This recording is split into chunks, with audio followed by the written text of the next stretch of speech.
தன்னோட கட்சியின் கொள்கை தலைவராக டாக்டர் அம்பேத்கரை ஏற்றுக்கொண்டவர். தலைவர் சிங்கம் வந்துட்டாடா. எல்லோருக்குமான தலைவர் அம்பேத்கர் நூலை வெளியிட்டவர். ஆள் தெரியல போல் இருக்கு. நாங்கெல்லாம் சிங்கத்தோட உண்ணாக்க வெட்டுக்குன்னு பிடிங்க திங்கிறீங்கடா. மர தமிழே. அவரை சிறப்புரை ஆற்ற அழைக்க வேண்டாமா? சிங்கம் களை இறங்கிருச்சு.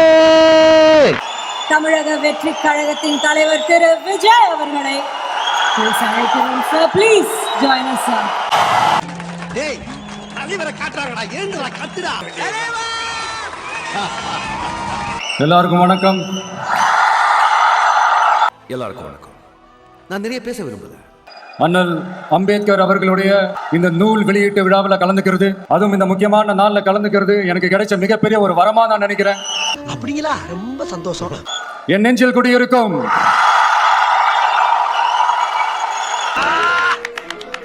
புரட்சி தலைவர் வந்துட்டாயா. புரட்சி தலைவர் வந்துட்டாயா.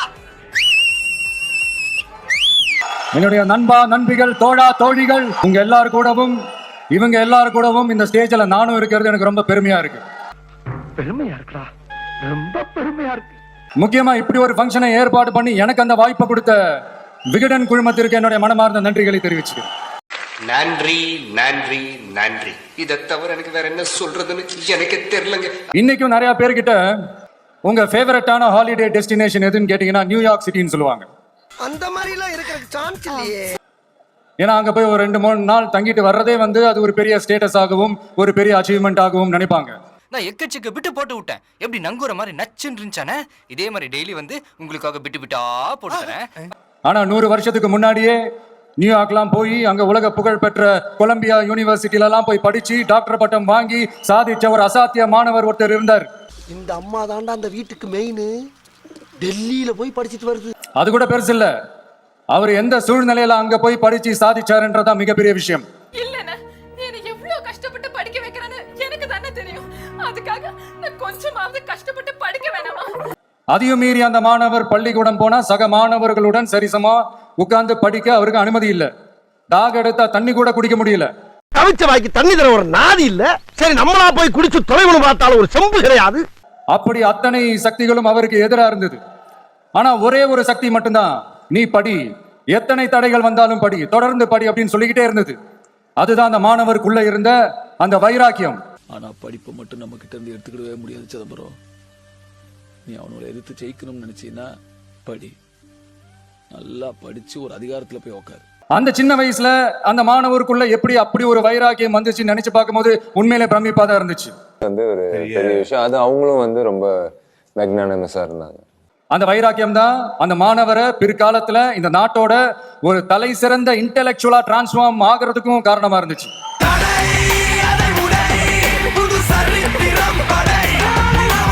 எனக்கு தெரிஞ்ச உலக வரலாற்றிலே இப்படி ஒரு டிரான்ஸ்ஃபர்மேஷனை யாரும் பார்த்திருக்க மாட்டாங்க. அந்த மாணவர் வேற யாரும் இல்ல, நம்மளுடைய அண்ணல் அம்பேத்கர் அவர்கள் தான்.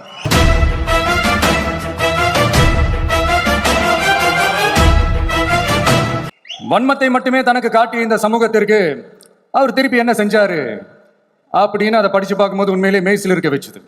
நமக்கு வெறுப்பு தராங்களா, நம்ம அன்பையே திருப்பி தருவோம். பிறப்பால் நாம் அனைவரும் சமம்.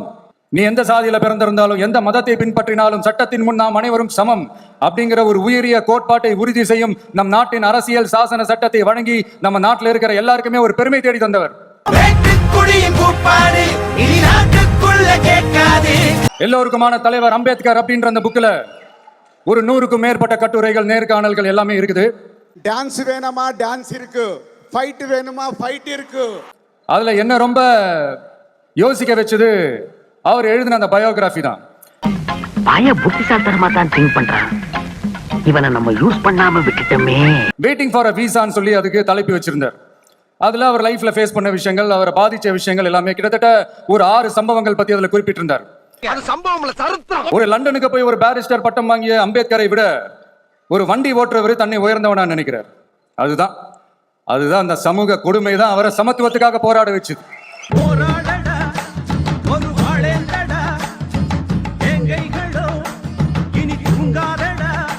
எனக்கு ஒரு டவுட்டுங்க, இன்னைக்கு திரு அம்பேத்கர் அவர்கள் உயிரோடு இருந்திருந்தா என்ன நினைப்பாரு? உங்களை திருத்தவே முடியாது. ஒரு மனுஷன் எவ்வளவுதான் கஷ்டப்படுறது முடியலடா. இன்னைக்கு இருக்கிற நம்ம இந்தியாவை பார்த்து அவர் பெருமைப்படுவாரா இல்ல வருத்தப்படுவாரா இல்ல அப்படியே வருத்தப்பட்டா எதை நினைச்சு வருத்தப்படுவாரு? தட்டி கேட்க வேண்டிய பொதுஜனங்களை அப்படி பொத்திட்டு போறதுனாலதான் இந்த அரசியல்வாதி இந்த ஆட்ட ஆடுறாங்க. இது இந்த நாட்டினுடைய சாவக்கடியா. PS வீரப்ப ஒரு படத்துல சரியா சொன்னார், இந்த நாடும் நாட்டு மக்களும் நாசமாய் போகட்டும். ஏப்ரல் 14 அண்ணல் அம்பேத்கர் அவர்களுடைய பிறந்த நாள். அன்னைக்கு தான் நம்ம ஒட்டுமொத்த இந்தியர்களுக்குமான ஜனநாயக உரிமைகள் பிறந்த தினம். அதனால அந்த டேட்டை இந்தியாவோட ஜனநாயக உரிமைகள் தினமா அறிவிக்கணும். அது இந்திய ஒன்றிய அரசிடம் நான் முன்வைக்கிறேன். நோட் பண்ணுங்கப்பா பின்றாம்பா. இன்னைக்கு மணிப்பூர்ல என்ன நடக்குதுன்னு நம்ம எல்லாருக்குமே தெரியும். ஆனா அதை பத்தி கொஞ்சம் கூட அதை கண்டுக்காம ஒரு அரசு மேல இருந்து நம்மள ஆண்டுகிட்டு இருக்கு. மொத்தமா மாதிரி வேற ஆளா நிக்கிற. சரி, அங்கதான் அந்த அரசு அப்படி இருக்குன்னா இங்க இருக்கிற அரசு எப்படி இருக்கு?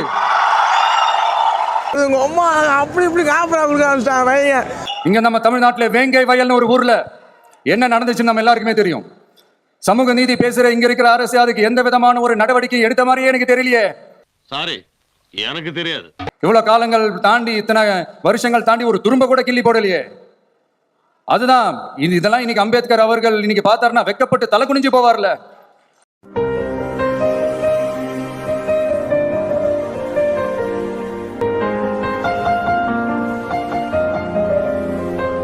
கரெக்ட். நம்ம நடக்கிற பிரச்சனைகள், நடக்கிற கொடுமைகளுக்கு எல்லாம் நம்ம குரல் கொடுக்கணும். ஆனா நடக்கிற பிரச்சனைகள் 1 2 பெண் குழந்தைகளுக்கு எதிரா, பெண்களுக்கு எதிரா, ஏன் மனித உயிர்களுக்கு எதிரா, இதெல்லாம் நம்ம பாக்குறோம், படிக்கிறோம், மத்தவங்க கிட்ட இருந்து கேட்டு தெரிஞ்சுக்கிறோம். இதுக்கெல்லாம் ஒரு நிரந்தரமான ஒரு தீர்வு என்ன தெரியுமா? ரொம்ப சிம்பிள் தான். உன்னை எதிர்த்து அவனை நிக்க மாட்டான்ற அதுக்குள்ள பேசாத. இதுக்கோசரமே எங்க ஊர்ல இருந்து ஒருத்தர் நிக்க வச்சு உன் குடும்ப கௌரவத்தை காலி பண்றோம். ஜாகிரதா. நம்ம தமிழ்நாட்டு மக்களுக்கு தேவையான அடிப்படை வசதிகளை பாதுகாப்புடன் முழுமையாக அளிக்கும், மக்களை உண்மையாகவே நேசிக்கிற ஒரு நல்ல அரசு.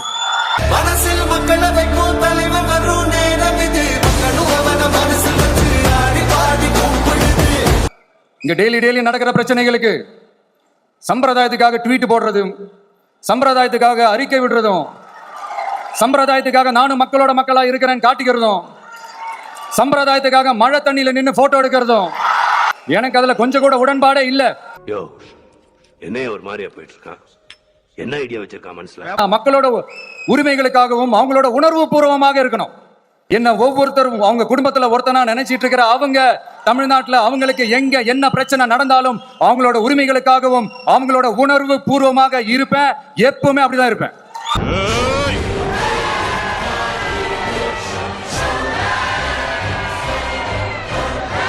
மக்கள் உணர்வுகளை மதிக்க தெரியாத, மக்களுக்கு அடிப்படை சமூக நீதியான பாதுகாப்பை கூட உறுதி செய்ய இயலாத, கூட்டணி கணக்குகளை மட்டுமே நம்பி இருமாப்புடன் 200 வெல்வோம் என்று எகத்தால முழக்கமிடும் மக்கள் விரோத ஆட்சியாளர்களுக்கு என் மக்களோடு இணைந்து நான் விடுக்கும் எச்சரிக்கை.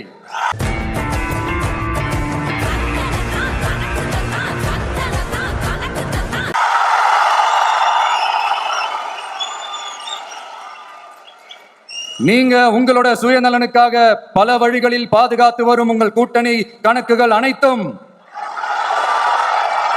2026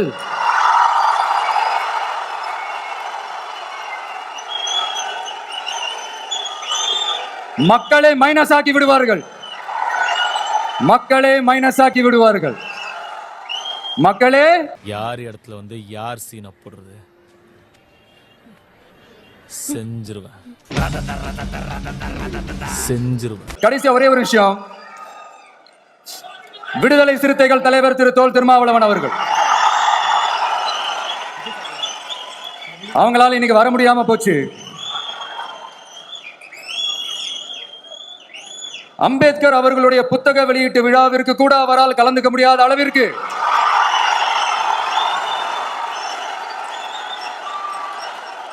கூட்டணி கட்சிகள் சார்ந்து எவ்வளவு பிரஷர் இருக்கும் என்று என்னால் யூகிக்க முடிந்தாலும் நான் இப்ப சொல்றேன், அவருடைய மனசு முழுக்க இன்னைக்கு நம்மளோட தான் இருக்கும். நன்றி, வணக்கம். இது நம்ம லிஸ்ட்லயே இல்லையே. அடேங்கப்பா. செய்க, தரமான செய்க.